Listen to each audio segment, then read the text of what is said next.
Personal life নিয়ে কোনো প্রশ্ন করা যাবে না, শুরুতেই শর্ত দিয়েছিলেন নায়িকা। তাই তার জীবনে এই মুহূর্তে কোন দিকগুলো সবচেয়ে বেশি গুরুত্বপূর্ণ সেগুলো নিয়ে কথা বললেন শুভশ্রী গঙ্গোপাধ্যায়। তার কথাবার্তা আগের চেয়ে অনেক বেশি গুছানো, অনেক বেশি শান্ত। সিনেমা ছাড়াও জীবনের অন্য দিকগুলো নিয়ে ভাবতে চান শুভশ্রী। এই পরিবর্তন কি সদ্য রাজ চক্রবর্তীর সঙ্গে ব্রেকআপের জন্যই হলো? নায়িকা অবশ্য বললেন যে সময়ের সাথে এটা ধীরে ধীরে এসেছে, কোনো একটা ঘটনা এর জন্য দায়ী নয়। কারণ যাই হোক, তার অ্যাটিটিউড এবং আত্মবিশ্বাস দেখে স্পষ্ট শুভশ্রী আপাতত নিজের জীবন নিজের মতো করে কাটাতে চান।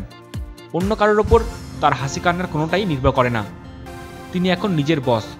শুভশ্রীকে প্রশ্ন করা হলো যে কোনো গডফাদার ছাড়াও ইন্ডাস্ট্রিতে এত বছর সেরা নায়িকাদের তালিকায় টিকে গেলেন, গর্ব হয় না আপনার?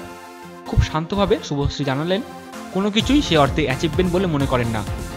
যে কটা হিট রয়েছে কেরিয়ারে তার কর্তৃত্ব আমি একা নিতে পারি না, কারণ পুরোটাই টিম এফর্ট। তাছাড়া অভিনয় তার কাছে শুধু একটা পেশা, এর বাইরেও অনেক কিছু করতে চান তিনি। কাজের বাইরেও অনেক কিছু করতে চাই বললেন শুভশ্রী। একসময় কোনো কারণ ছাড়াই ঘোড়সওয়ারি শিখে ফেলেছিলাম, তেমনই অনেক কিছু শিখতে চাই। জীবনের মানেটা এখন আমার কাছে অনেক বড়, স্পষ্ট বলে দিলেন শুভশ্রী।